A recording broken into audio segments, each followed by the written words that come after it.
Oh, but she's got like you see her geometric work. Yeah. And Right, it's viewer's paper piecing as choice. well. And at this point, Wow. she had this was a pattern that was available. And for at this point, when I contacted her, I was only just making my own designs. They weren't Yeah. available as patterns. Her stuff's really cool too. Wow. Her It stuff's is. great. All right, let's shop patterns for 1 second. See. I No. still can't find it on that No, I same can't page. either. That's really Anyway, interesting. it's not her main, clearly it's not one of her Her big patterns that things, she right? It's not her wants. thing at the moment. Yeah. Wow, So she's got great stuff. You guys are, I mean, I just, look who you found. They're really interesting. They're yeah. really And pretty. There's then so much pretty stuff out there. another artist who is working in gemstones and quilting is MJ Kinman. Okay, MJ. Kinman, and she has been working on this for she contacted me actually after fall market last year, and she is Wow. you look at her work and it's art. It's like she's It's an art art. quilter, than art. Yeah, it's like Um, way like, oh, it looks more like, to me, which is interesting, more like the original guy, right? yeah, They're and much more, he wasn't the original guy because started doing this well before he was right, probably a teenager when she started doing this. right. So And that's independent creation and all yeah, that kind of stuff. Like it's yeah, you each everybody can do stuff. Like it's like not a problem. But wow, these are totally different than what you're doing, hmm right? I'll put them on the website. They're much closer to his stuff, much more detailed, much more intricate in terms of like art quilts. They're art quilts, right? yeah, yep. And then And they go for a lot of money, like $6,500. his paintings No, her MJ's. quilts, her Yeah. quilts, yeah, Oh yeah, they should be that much at least. right. I think some of them are like the fabric, some of them are hand dyed, Oh my and gosh, so the depth of process there is yeah. it's incomparable. Okay, Kat Jones, who is I don't I'm just bringing out all of the yeah. gemstone quilters here. Okay. Kat Jones, her quilt won Cat best Jones? in show. Yeah, Catherine Jones. She's from Tanzania, I think. Oh, nope, not Tanzania. She's from Two Tanzania. cat quilts? Yes, she won best in show at QuiltCon. Oh my gosh, Um, they're really her quilt pretty. called Bling Oh, was I a see it. one-off. Blinging, right. Yeah, Bling is totally more, again, on the spectrum, it looks more like that other artist than your stuff, like it's yeah, just, and it looks more like the last artist, because it's super detailed. It's not, you would not, I don't even know, like these are not for beginners. These are not patterns. These are art no, quilts. These are like, yes, if you had a pattern for this, you probably would just cry. Like there would yeah, be and no way to do. I mean, maybe there would be, but at yeah, least and I would she said, cry. after she won this best in show in 2017, she said she's not going to make a pattern of this because nobody would be able to finish it. There Yeah, was just like the amount of work that would go into writing a pattern for it would just not make any sense in terms of how many people could be able to use it and use yeah, it well. So, this is a one-off piece of art. yeah. Um, and, Right, totally. and Okay. oddly, like Sarah, just coincidentally, the day before this got announced, I released a pattern, Yeah. a princess cut pattern, actually. It was just a small block, definitely less intricate than this. And the block is 12 by 12 inches. And I released it as a PDF pattern. It was really the same week that this quilt won best in show. Interesting. And how did that go over? Was there any problem with that? No, not at all. And I think, when an artist or designer is very aware of the things we're talking about, Yeah. where, Kat herself said this will never be a pattern. She drew in AutoCAD, and it took her hundreds of hours, Yeah. and that to replicate it would not be viable for anybody to do, really. Yeah. So the recognition of kind of where our spheres or our works Right. end, and Exactly. Right. I And think that's it's exactly entirely what's too hard. supposed to happen, right? Like that Yeah. makes sense for copyright. Like it's not like everyone always acts like, because I love copyright, but everyone always acts like, well, what's the rule, right? And it's not really about rule. I mean, it is rules, sure, but it's really like first of all, it's a economic system, right? But it's also like operate in the world, right? It's not just about, you know what I'm saying? Like what you're doing is exactly what's supposed to happen, right? That like you all are creating really interesting things, but not, oh, I just lost it. Where'd it go? But okay, I'm just trying to paste in while I'm talking, which clearly doesn't work. I'm just trying to paste in the link to the things that we were doing so that it's there. And all right, now I'm just at YouTube for some reason. Okay, J.K. Kinman, right? MJ. No, MJ Kinman. Yep. There we go. Yeah, I'm just putting the link into we'll have a web page for you so that if people want to listen and go to what you're talking about, they can. And I just want to make sure we put in all the artists because they're really cool. And then Sarah Sharp of No Hats in the House. Yeah, I got that one. And so I got MJ Kinman, No Hats in the House. I'm missing one. Cat Jones. Cat Jones. Yeah, two cats quilts. Two cats quilts. Yep. Yeah, there it is. Okay. But that's exactly what's supposed to happen, right? Like you're inspired by stuff. There's other people doing it. They may or may not have been inspired by it. It's not patents. So patents, like only one person gets the patent. Like if there's a winner. That's not what happens with copyright. We all get to create stuff. We just don't want to like let's say Crit Paya was creating quilt kits or whatever, or MJ Kinman was.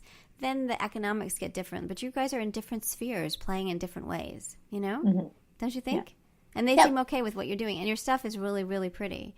I mean, not that that matters. It could be really ugly. Copyright doesn't matter. Yeah. But it doesn't matter for copyright. Like, my stuff is copyrighted as much as your stuff, which is kind of remarkable. So, okay. So tell me about, see, we're going to run out of time because, like, we haven't even gotten to anything yet, right? Yeah. Right? That's why there's part 2, right? So I'm going to be like, okay, can you sign up again? Because we literally have not even gotten to anything on the list yet. This is not a good situation. So so tell me a little bit about paper piecing so what you do with the gemstones in a lot of your work. You have a little cute fox thing and a narwhal and other things. Tell me about paper piecing and why you chose that as a medium. Paper piecing for me is actually kind of, once you know how to do it, it's kind of brainless. When I tell my students, when they're just like, I don't even know what is this? Right. Paper piecing is essentially paint by number, totally, but with fabric. It is. And you're doing it backwards. That's what I started at 5. I started my kid on that because there was a little book we found of animals, you know? Yeah. So it was like the perfect way to introduce her to, because it's so rewarding, right? If you do and you don't have to pre-cut anything really. There are patterns where you do, and but for these particular ones you don't. You just kind of cut as you go, which is great because you just kind of jump in, and you know, once you have all your materials, and once you get into the rhythm of it, it is really rewarding. You a few hours in, you're like, well, I just painted a picture with fabric. Yeah. So what I love about it is that the freedom. So I don't design or have it up until this point designed on any quilting software. Yeah. From my previous design work, I'm very comfortable with Adobe Illustrator and vector programs. So the freedom, I just draw on there. Yeah. There's no grid unless I turn on a grid on purpose. So what program do you use to draw in? Adobe Illustrator. You do. So there's this. I haven't posted it. You totally should get to know her. She's a computer scientist, and she does these incredible quilts that are geometric, and she's all this stuff. But she would design in faculty meetings using Excel. I don't even know how you do that. That's totally insane, right? Like I'm like, really? Like nothing. And she's like a computer science person. I'm like, not fancier than that? She's like, no. Not fancier. Yeah. And for me, I knew that was a really great way to record my process as well. So that if I needed to backtrack any steps, I save multiple versions of it, or like I have a huge, art board space in the program, and then I copy and paste, and I'm like, I don't like this, but I need to save it in case I need to go backwards. That's really cool. Do you think at some point maybe you could? Sorry to interrupt because I'm too excited. Okay. Do you think maybe sometime you could do a quick time video for us of like what you do and how you do it, kind of the process? Because I suspect people don't really understand what you're saying. Yeah. But I think they'd probably really love to understand it. Like I would love for you, and then we could just post it because it doesn't have to be long. It could be like 2 minutes or something. But just kind of like, and you're not teaching them the software. That doesn't matter. But just your process of what you do to design, like get an example of like a square or a little house or something like that would be so great. Sure. Yeah, it'd be great. I can do that. Yeah. Yeah, I would love it because I think that's freedom. The next, like you're asking about season 2. Part of what I'm trying to understand for season 2, and it's kind of a preview because we're going to do this for season 1, is I want to understand your creative process. I want to understand where the law fits in. And part of that is like, what do you do? How do you make these things? Like we love them, but how do you do it? Not in terms of how we can copy it, but where does the law fit within like the conversation we just had, right? Like how does the law understand what you're doing? And so understand that process of design, it would be really interesting.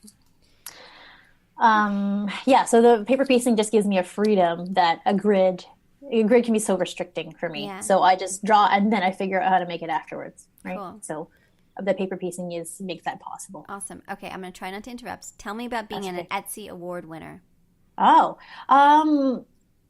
yeah. It didn't bring in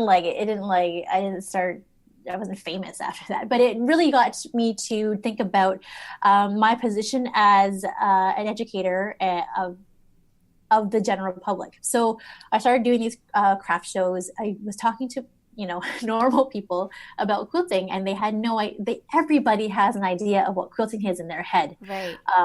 And it looks like a grandmother bent over a frame, totally, and either by herself or with a whole bunch of other grandmotherly types, right? So,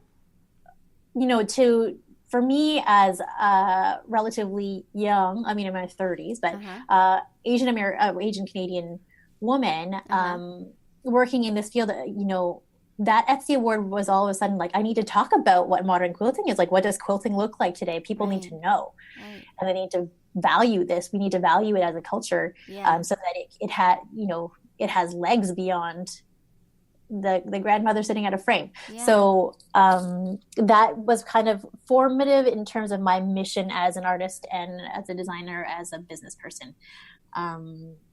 So, it didn't mean anything. I got a monetary reward for winning it, but it didn't bring in more business necessarily, but it changed the conversation for me of what I was doing. Totally. I think, I've been a glazer, the Jill H. and Avram A. Glazer Professor of Social Entrepreneurship for the last 5 years, and the title it's term like it only goes for 5 years. But having that title at where I was in my career made all the weird things I do legitimate, and it was so important to have that title. It was like, because I had another project that was even weirder than the one I'm doing now, and it was like, well, oh, you're an entrepreneur. Oh, okay, I get it. As opposed to like, aren't you a law professor? What are you doing? So being a winner, having that title, I imagine really did legitimize you in ways that you can't really describe to people, right? Yeah. Mm-hmm. Yeah. In the same way, can we shift to another project that we were wanting to talk totally. about? Go for it. Yeah. Yes. So last year I was the artist in residence at the Canadian Museum of Immigration at Pier 21, which is here in Halifax. It is a national museum. It's one of 2 national museums that are not in the capital region. And it's where all of the European immigrants came through between 1920 and 1970 to Canada. That's so cool. Really? Yeah. Yeah. And my great grandfather would have come through there. Wow. Mm-hmm. That's amazing. So, this place is incredibly meaningful to so many. It's incredibly meaningful to Canadian history, but so many individual personal stories. Yeah. So they have this was the second year that they were doing this artist in residence program. And I was keeping an eye on ways to interface with the public, to tell them about quilting and what it looks like today. So stemming from that mission, and a collaborative quilt was kind of on my radar of something that I wanted to do.